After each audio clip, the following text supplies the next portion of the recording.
환난의 훈련. 이것을 너희에게 이르는 것은 너희로 내 안에서 평안을 누리게 하려 함이라. 세상에서는 너희가 환난을 당하나 담대하라. 내가 세상을 이기었노라. 요한복음 16장 33절 말씀. 그리스도인의 삶에 관한 일반적인 관점은 문제로부터의 구원을 의미합니다. 그러나 그리스도인의 삶은 문제 안에서의 구원이라는 점을 이해해야 합니다. 이 개념은 일반적 개념과 아주 다릅니다. 지존자를 너의 거처로 삼았으므로 화가 내게 미치지 못하며 재앙이 내 장막에 가까이 오지 못하리니. 당신이 하나님과 하나가 되는 곳에는 어떠한 재난도 접근할 수 없습니다. 당신이 하나님의 자녀라면 분명히 어려움을 당하게 될 것입니다. 그러나 예수님께서는 어려움이 올 때 놀라지 말라고 말씀하십니다. 세상에서는 너희가 환난을 당하나 담대하라. 내가 세상을 이기었노라. 너희는 마음에 근심하지도 말고 두려워하지도 말라. 구원받기 전에는 역경에 대해 말하는 것을 비웃던 사람들이 구원받은 이후에도 성도의 삶에 대한 잘못된 개념 때문에 불평하거나 걱정합니다. 하나님은 우리에게 정복하는 생명을 주신 것이 아니라 우리가 난관을 극복할 때 생명을 주십니다. 곧 긴장이 힘인 것입니다. 만일 긴장이 없다면 힘이 생길 수 없습니다. 당신은 하나님께서 당신에게 생명과 자유와 기쁨을 주시기를 구합니까? 그러나 당신이 고난을 받으려고 하지 않으면 주님은 그러한 것들을 주실 수 없습니다. 그 긴장을 맞이하는 순간에 당신은 힘을 얻게 될 것입니다. 당신의 겁내는 마음을 극복하고 발을 떼십시오. 그때 하나님께서는 당신에게 생명나무를 먹게 하실 것이며 당신은 힘을 얻게 될 것입니다. 신체적으로는 당신이 자신을 소모할수록 지치게 됩니다. 그러나 영적으로는 당신이 자신을 소모할수록 더욱 힘을 얻게 됩니다. 하나님은 결코 내일 또는 다음 시간을 위해 힘을 주지 않으십니다. 단지 그 순간의 긴장을 위해 힘을 주실 뿐입니다. 유혹은 문제를 대할 때 상식으로 대하려 하는 것입니다.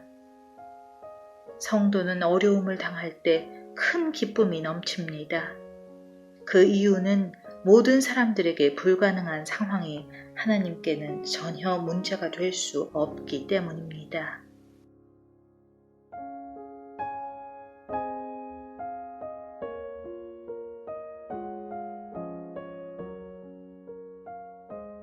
강권하시는 하나님, 보라 우리가 예루살렘으로 올라가노니. 누가복음 18장 31절 말씀. 예수 그리스도의 인생에서 예루살렘은 그분이 하나님 아버지의 뜻을 이루시는 정상의 자리였습니다. 나는 나의 뜻대로 하려 하지 않고 나를 보내신 이의 뜻대로 하려 함으로. 이것이 주님의 전생애를 이끌어간 가장 중요한 관심이었습니다. 그가 그 길 위에서 어떤 것을 만나든 기쁨이든 슬픔이든 성공이든 실패든 그 어떤 것도 그분이 이루시려는 목적을 막지 못했습니다. 예수께서 승천하실 기약이 차감해 예루살렘을 향하여 올라가기로 굳게 결심하시고 우리가 예루살렘에 올라가는 것은 자신의 뜻이 아닌 하나님의 뜻을 이루기 위한 것임을 명심해야 합니다. 자연적으로 우리의 야망은 우리의 것입니다. 그러나 그리스도인의 삶에서 우리의 야망이란 있을 수 없습니다. 최근에 그리스도를 위한 결단, 그리스도인이 되겠다는 결심, 이것저것을 하겠다는 결정들이 많이 유행합니다. 그러나 신약 성경에서는 우리의 결심보다 하나님의 강권하시는 면을 강조합니다. 너희가 나를 택한 것이 아니요 내가 너희를 택하여 세웠나니. 우리가 의식적으로 하나님의 목적에 붙들리는 것이 아니라 아무런 의식 없이 하나님의 목적에 사로잡히는 것입니다. 우리는 하나님께서 무엇을 목표로 하시는지 전혀 개념이 없으며 앞으로 갈수록 더욱 애매해집니다. 우리는 너무 근시한 적이라서 하나님의 목적이 원래의 목표에서 벗어나는 것처럼 느껴집니다. 그리스도인의 삶의 처음 부분에서는 하나님의 목표가 어떠할 것이라는 자신의 생각이 있습니다. 나는 이곳저곳에 가도록 되었지. 하나님은 나로 이 특별한 일로 부르신 거야. 그리고 우리는 그곳으로 가고 그 일을 하게 됩니다. 그러나 하나님의 커다란 강권하심이 그대로 남아있는 경우가 대부분입니다. 우리가 하는 일은 중요하지 않습니다. 하나님의 강권과 비교하면 바닥밖에 되지 않습니다. 예수께서 12제자를 데리시고 주님이 우리를 항상 데리고 다니십니다.